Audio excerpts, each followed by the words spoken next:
Assalamualaikum warahmatullahi wabarakatuh. Halo semuanya, kenalin nama saya Tria Lestari dengan NIM A1C22402. Saya dari Program Studi Pendidikan Matematika Universitas Jambi.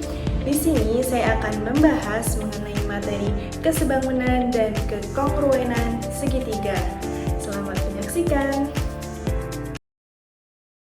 Nah, pada materi kesebangunan dan kekongruenan segitiga, kita akan mempelajari mengenai pengertian segitiga, jenis-jenis dan sifat-sifat segitiga, dan kekongruenan segitiga dan kesebangunan segitiga. Nah, sebelumnya kita harus tahu dulu apa sih segitiga itu. Segitiga adalah bangun datar yang dibentuk oleh 3 garis sebagai sisinya dan mempunyai 3 sudut. Segitiga juga memiliki besar sudut yang mana jika dijumlahkan semua sudutnya akan berjumlah 180 derajat. Nah, contohnya pada segitiga ABC ini. Nah, di sini segitiga memiliki 3 sisi, yaitu sisi A, sisi B, dan sisi C. Segitiga ini juga memiliki 3 sudut, yaitu pada sudut A, sudut B, dan sudut C. Dan jumlah sudutnya akan berjumlah 180 derajat.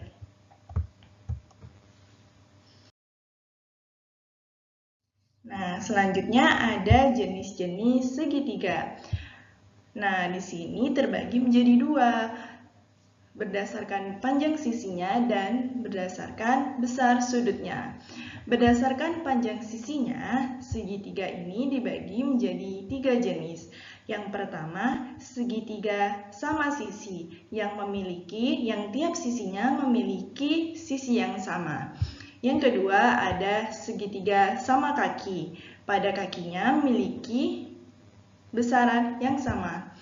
Yang ketiga ada segitiga sembarang. Pada segitiga sembarang, panjang sisinya akan berbeda-beda. Selanjutnya, jenis-jenis segitiga berdasarkan panjang sudut-sudutnya. Segitiga dibagi menjadi 3 jenis. Yang pertama ada segitiga lancip. Nah, segitiga lancip ini memiliki besar sudut kurang dari 90 derajat. Yang kedua ada segitiga siku-siku.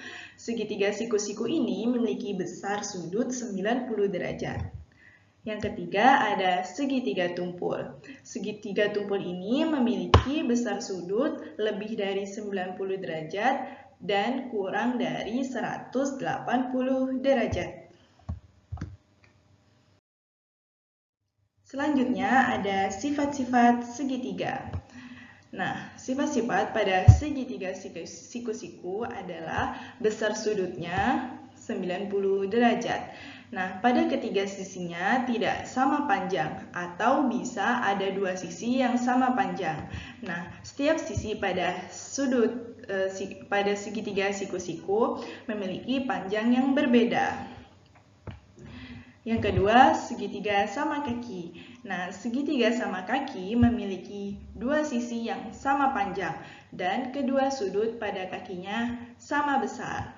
Nah, di sini pasti 2 sisinya akan memiliki besaran yang sama dan kedua sudutnya akan memiliki besar sudut yang sama. Yang ketiga ada segitiga sama sisi.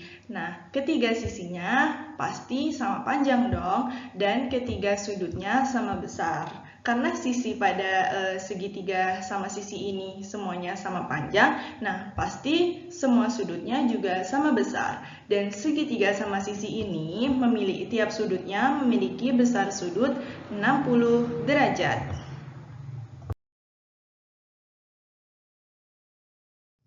Nah, kita masuk pada kekongruenan. Apa itu kekongruenan? Nah, istilah yang digunakan untuk menyatakan 2 objek bangun datar yang sama persis Dua benda ini dikatakan kongruen jika keduanya memiliki bentuk dan ukuran yang sama. Nah, kongruen disimbolkan dengan tanda ini.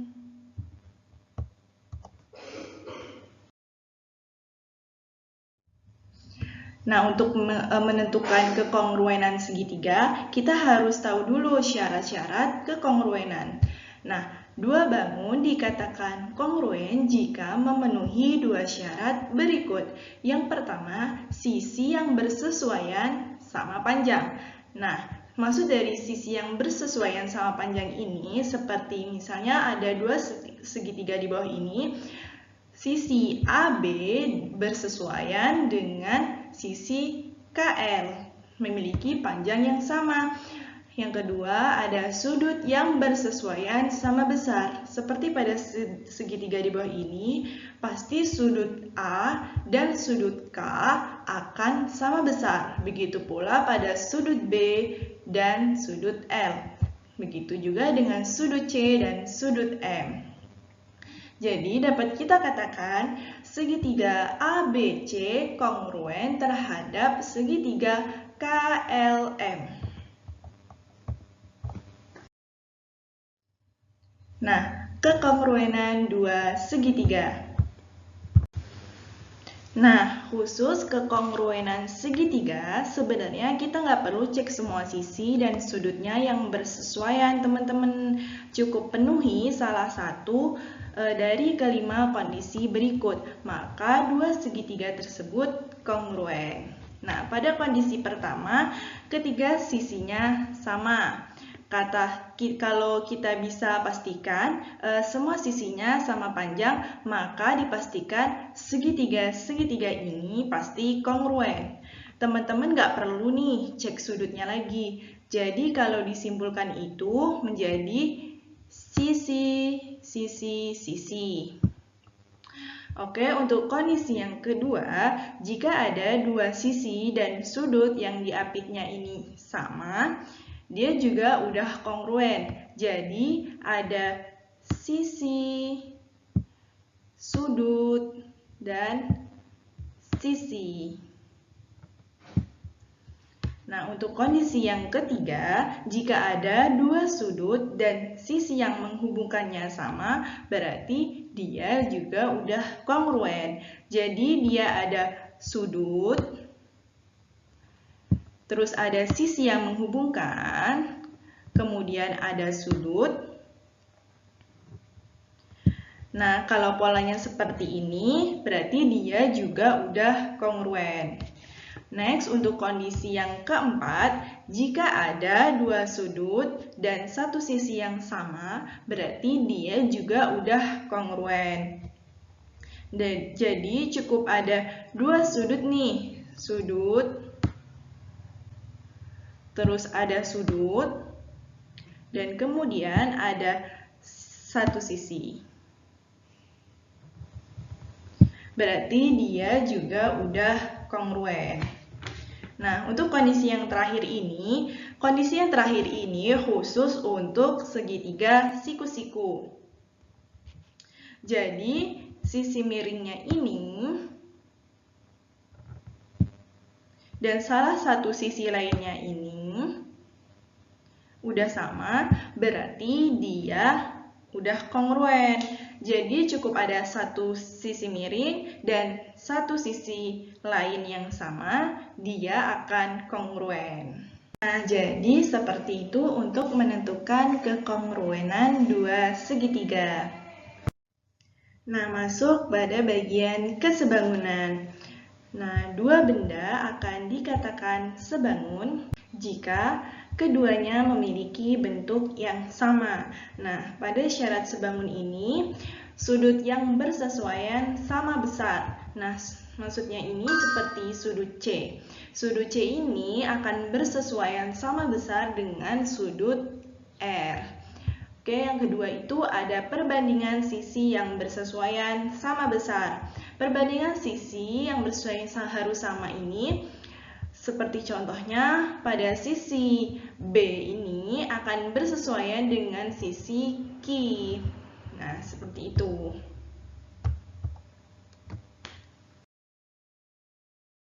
Tadi kan kita udah membahas nih tentang kekongruenan dan kesebangunan. Nah, di antara dua ini ada nggak sih hubungannya?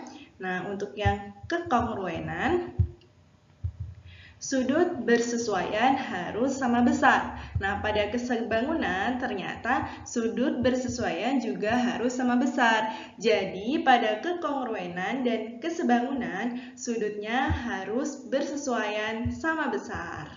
Berarti ini sama. Yang kedua, sisi bersesuaian harus sama besar pada kekongruenan. Nah, untuk yang kesebangunan, perbandingan sisi harus bersesuaian sama. Jika di kekongruenan sisi bersesuaian harus sama besar, misalnya pada sisi A nilainya itu 7 cm, pada sisi segitiga yang kedua, pada sisi B-nya juga harus 7 cm. Nah, pada kekongruenan, simbol kongruennya ini seperti ini. Sedangkan pada simbol kesebangunan, simbolnya itu seperti ini. Nah, yang terakhir, pada kekongruenan, kongruen itu sudah pasti nih sebangun. Sedangkan untuk kesebangunan, sebangun itu belum tentu kongruen. Jadi, dapat kita simpulkan bahwa kongruen itu sudah pasti dia sebangun, sedangkan sebangun ini belum tentu kongruen. Oke, baik teman-teman. Tadi kan kita udah membahas tentang apa itu segitiga, sifat-sifat dan jenis-jenis pada segitiga, kekongruenan dan kesebangunan segitiga. Nah, sekarang kita masuk pada contoh soal. Nah, di sini ada soal UTBK tahun 2023. Diketahui nih di sini bahwa segitiga PRS dan segitiga PQT ini dia sebangun. Nah, ditanya deh, luas segitiga PRS-nya itu berapa? Nah, untuk menyelesaikan soal ini, untuk mempermudahnya, kita dapat memisahkan segitiga PRS dan PQT terlebih dahulu. Kita pisahkan dua segitiga itu.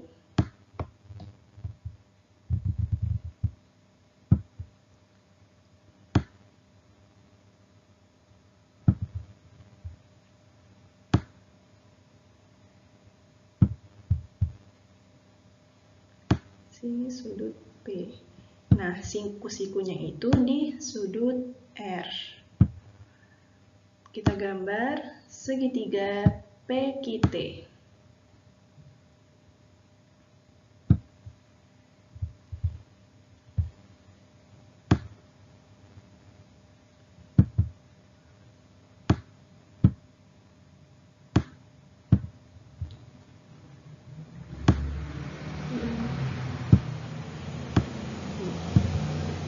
Dia siku-siku pada P. Nah, bagaimana kita tahu bahwa segitiga PRS dan segitiga PQT ini sebangun? Nah, masih ingat tadi kekongruenan pada dua segitiga? Nah, segitiga ini kan adalah segitiga siku-siku. Nah, untuk khusus segitiga siku-siku itu, pasti dia akan sebangun. Nah, pada syarat kesebangunan juga diketahui bahwa syarat yang pertama itu sudut yang bersesuaian sama besar. Seperti yang tadi saya bilang, sudutnya itu adalah 90 derajat. Berarti sudah sama besar ya. Nah, untuk syarat yang kedua, perbandingan sisi bersesuaian harus sama. Nah, perbandingan sesuai adalah sisi dari SR itu berbanding sesuai dengan TP. Nah, dengan perbandingan yang sesuai, kita dapat menentukan panjangnya. Nah, untuk RS,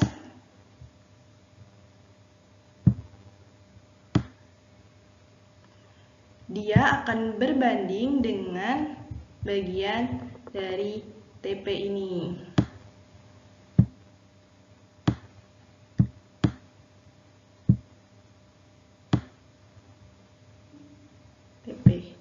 Selanjutnya,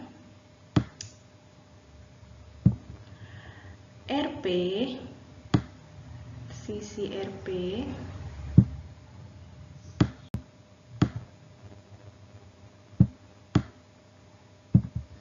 itu akan berbanding dengan sisi PQ.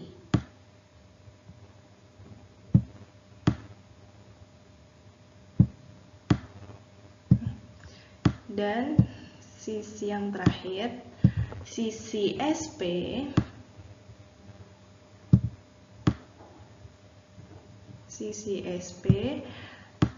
berbanding dengan sisi TQ.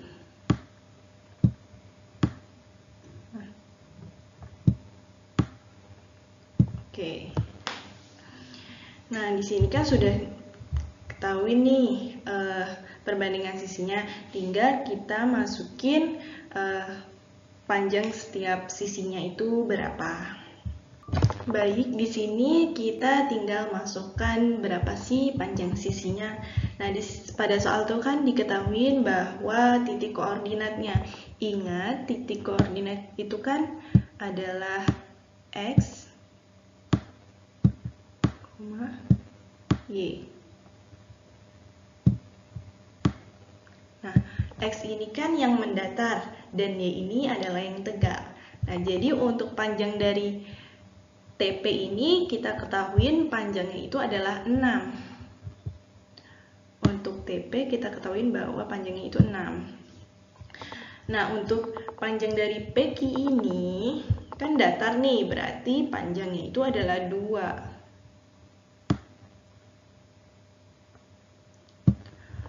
Untuk panjang dari RP diketahui bahwa panjangnya itu adalah 4. Nah, kan yang ditanya itu adalah luas segitiga PRS. Nah, RS ini belum kita ketahui nih panjangnya berapa. Nah, karena dia sebangun dengan segitiga PQT, kita dapat menggunakan konsep kesebangunan. Tinggal kita masukin saja nilai-nilai pada RS berbanding TP sama dengan RP berbanding PQ. RS-nya belum kita ketahuin.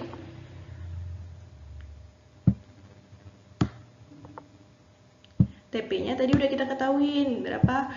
TP-nya itu sama dengan 6. Berbanding dengan RP-nya nilainya ada 4. PQ-nya bernilai 2. Kita dapetin nih. Langsung bisa kita coret. 4 dibagi 2 itu 2.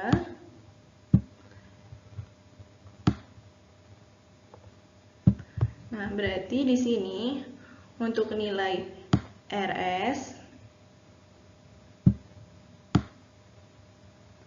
itu sama dengan 2 dikali 6 adalah 12.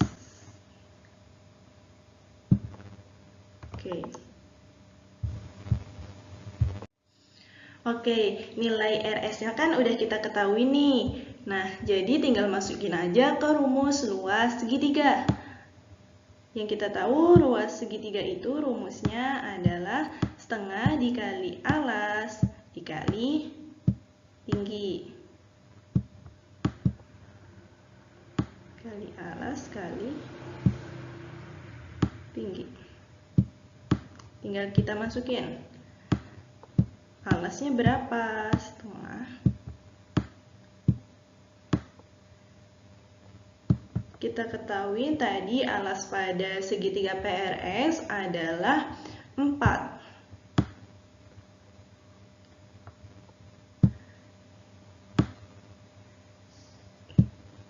Dan tingginya yang kita cari dapatlah tadi 12.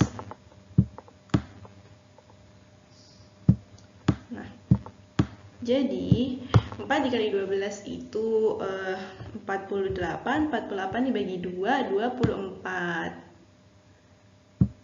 Oke.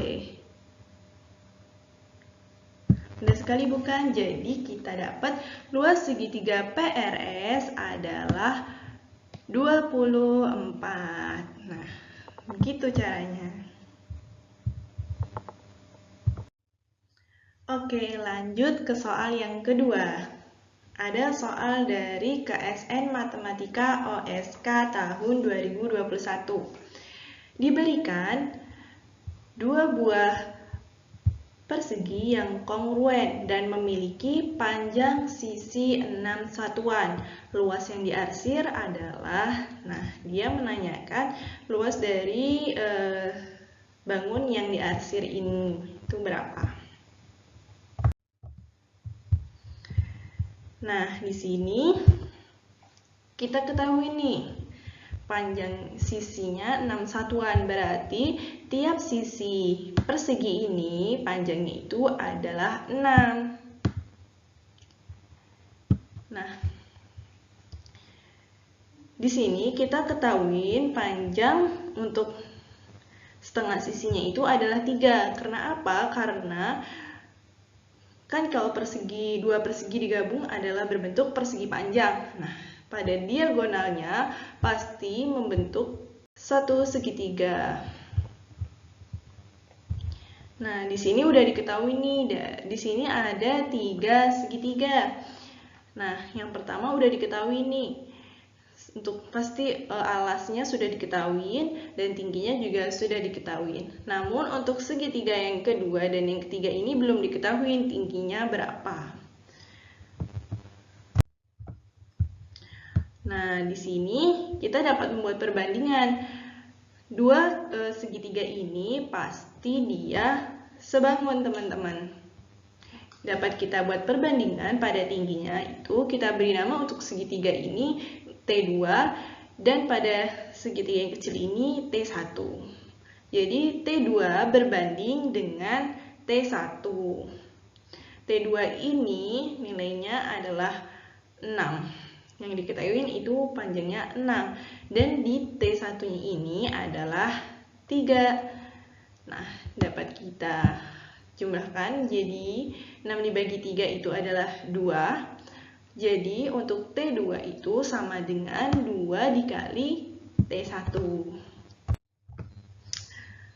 Selanjutnya, nah untuk nilai dari T1 ditambah T2 ini adalah 6. Kita tahu bahwa satunya adalah 6. Nah, berarti T2-nya ini kita ganti dengan T2 yang telah kita dapatkan tadi, teman-teman. T2-nya sama dengan 2 dikali T1. Nilainya sama dengan 6. Nah, terus kita jumlahkan T1 ditambah 2T1. Sama dengan 3T1 sama dengan 6. Jadi kita dapatkan nilai T1-nya itu adalah 2. Karena T1 sudah kita dapatkan 2, maka T2 ini bisa kita kurangkan. T2 ini sama dengan 6, nilai 6 yang di sini tadi itu dikurang dengan T1-nya. T1-nya itu adalah 2. Jadi T2 kita dapatkan nilainya adalah 4. Nah, sudah kita dapat ini tinggi dari T1 dan T2. Jadi kita dapat mencari luas yang diarsir ini berapa. Nah, kita tahu bahwa bangunan di arsir ini adalah bangun segitiga semua. Jadi kita gunakan luas segitiga. Nah, segitiga itu kan rumusnya ada luas segitiga sama dengan setengah dikali alas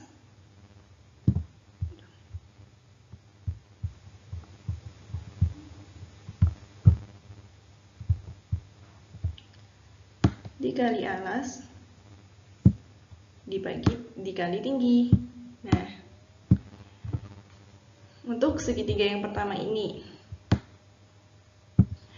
kita tahu alasnya itu adalah 3. Kita masukkan, tinggal kita substitusi saja. Tingginya 6, ditambah segitiga yang kedua, Alasnya itu adalah 3. Nah, tingginya tadi kita ketahui bahwa tinggi T1 itu adalah 2. Kita tambahkan lagi dengan luas segitiga yang terakhir.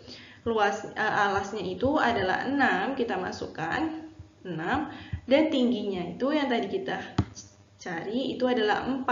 Nah, tinggal kita jumlahkan saja. Setengah dikali 3 dikali 6 itu adalah 9. Setengah dari 3 dikali 2 adalah 3, ditambah dengan luas segitiga terakhir itu adalah 12. Tinggal kita jumlahkan 9 ditambah 3 ditambah 12. Dan hasilnya adalah 24. Jadi kita ketahui bahwa luas daerah yang diarsir dari dua buah persegi yang kongruen ini adalah 24. Begitu cara untuk menyelesaikan soal ini.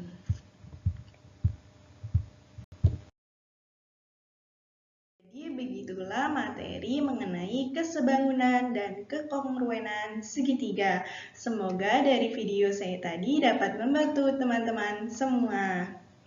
Sampai jumpa di lain waktu. Wassalamualaikum warahmatullahi wabarakatuh. Bye-bye.